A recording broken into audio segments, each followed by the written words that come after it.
If you stroll into any comment section about Ozark's Wendy Byrde, you're likely to encounter a lot of rhetoric about what an evil, unlikable, and potentially even irrational character she is. As Ozark's final few episodes closed out the series, Wendy went through an apparent transformation, taking responsibility for her toxic decisions. But is this reformation real, or just another strategy to get what she wants? Let's examine Wendy Byrde's character over the course of the show to come to a clearer understanding of who she is, what she values, and why she's so hard to root for, but effective. On the face of it, she appears to be the most ruthless character in the series, manipulating whoever she needs to manipulate in order to climb the ranks of power and satisfy her own desires. Some have even compared her megalomaniacal tendencies to Walter White in Breaking Bad, that although her husband Marty may have pulled her into the cartel, she's the one who outshines him and ultimately takes over. However, unlike Walter White, whose talent is cooking meth, she's a hard-nosed political actor who knows how to glue together other people's ambitions to enable her own.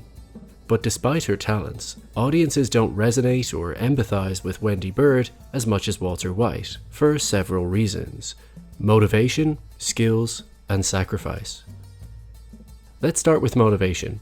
Unlike Walter White, Wendy doesn't suffer from a terminal disease, so her motivations are less understandable. When a character faces their own mortality and reflects on how they have never really pursued their own ambitions, then we understand where they're coming from, that they literally have nothing to lose, and in Walter's case, he also needs to leave money behind for his family, which unlocks a degree of moral leeway for the audience.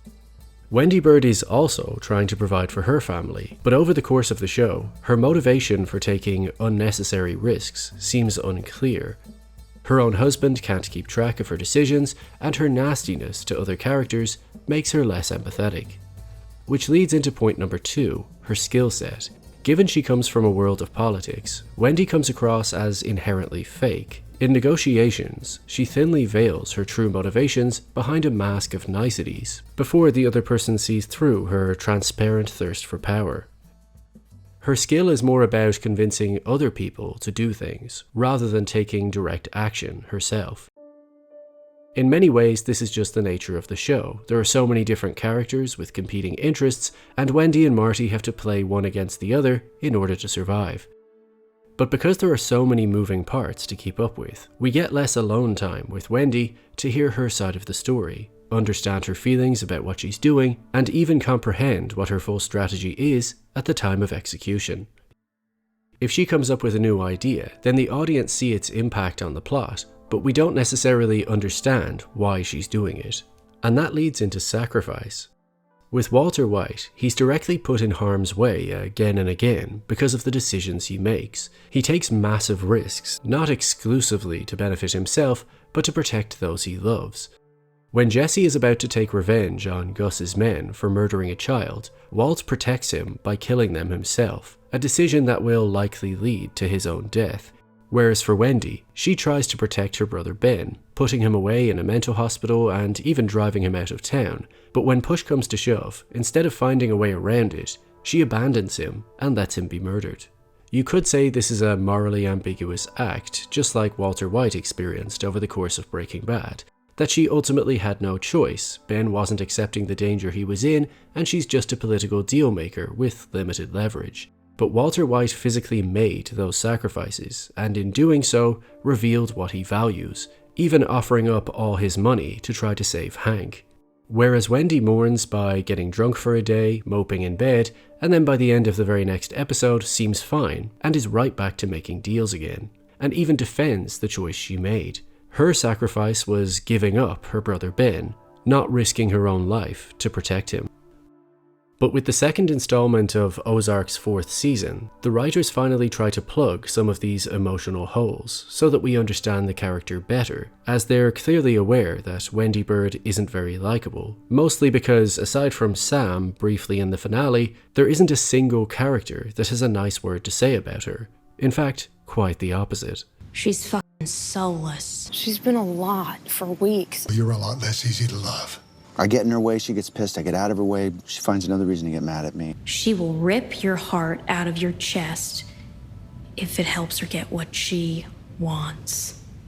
When it comes to motivation, Wendy's father, who initially seems like a decent man trying to find his son, is revealed to be an abusive alcoholic, who was a known liar that cheated on his wife and physically abused both Wendy and Ben as children.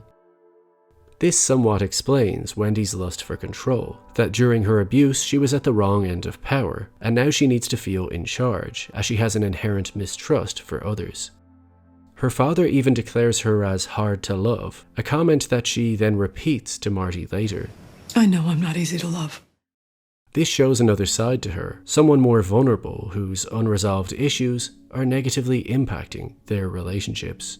We then get more time with Wendy and Marty talking behind the scenes.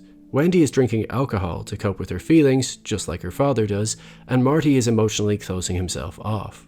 Wendy states, "Why do you choose everyone else over your family?" along with, "You're so desperate to be the good guy," which in itself is very confronting and revealing, as Wendy never tries to be perceived as good, but she believes she does it all for her family, despite the fact that her own children dislike her and feel she's only looking out for herself.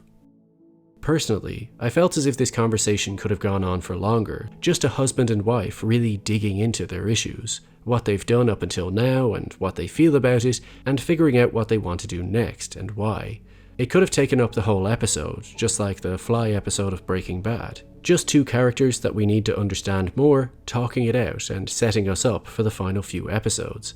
But instead, it only lasts for 6 minutes. And even in this scene, it only further exposes Wendy's self-interest, shirking responsibility for her actions and placing all the blame on Marty, even though she's the one who made the call to Javi without exploring other options because she just felt it was inevitable. When Marty says he truly feels bad that Ruth lost her entire family because she met them, Wendy's cold response reveals her sociopathic levels of narcissism. This is it. This is what you do. Find excuses to feel like shit. When it comes to sacrifice, after her own children choose to leave her to go live with her father, she initially tries to beg, but her manipulative theatrics don't work on her father as he's seen it all before. So as a sacrifice, Wendy signs herself into the same mental health facility Ben was in for the final episode, as otherwise she claims she's going to kill her own father. However, this appears to just be another manipulative tactic to convince the kids that she's mentally struggling, as she reveals to Marty the whole point of her being there is to worry the kids. No, I did not tell the kids. I don't want to worry them. The whole point is to worry the kids.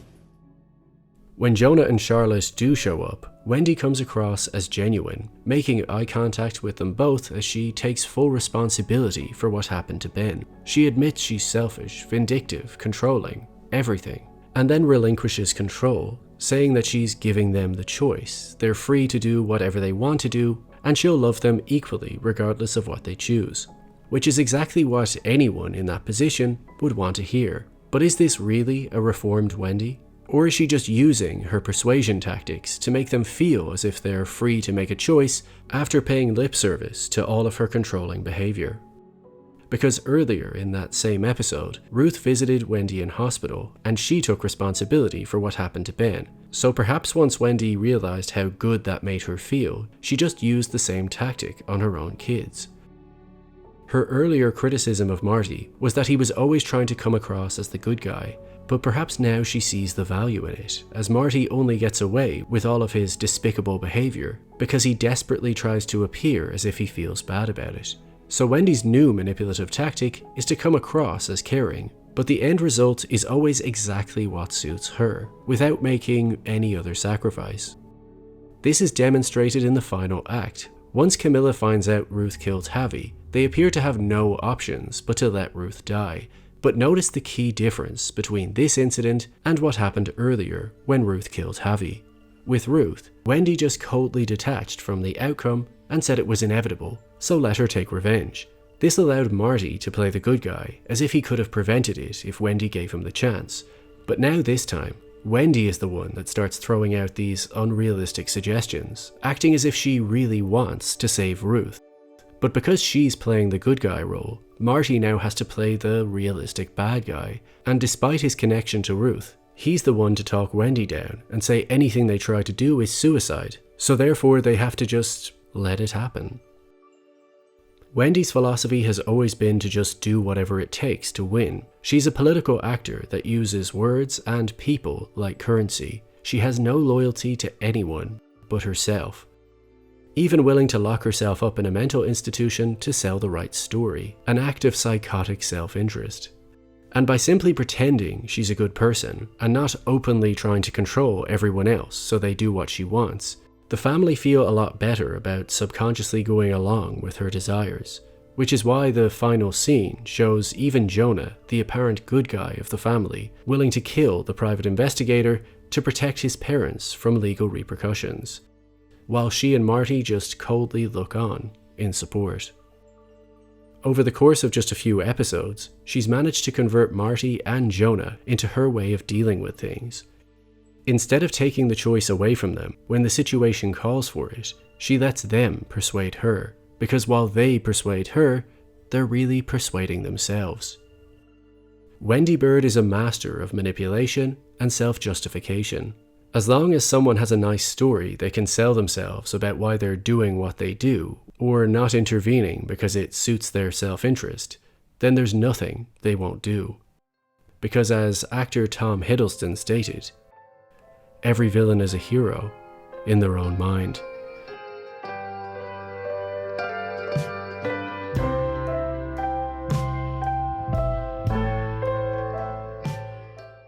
If you enjoy content like this and want to see more of it, please do consider supporting me on Patreon, as it really does make a difference to how much content I can pump out. Or if you can't afford that, then simply like the video, subscribe, and leave a comment down below to help the algorithm do its thing.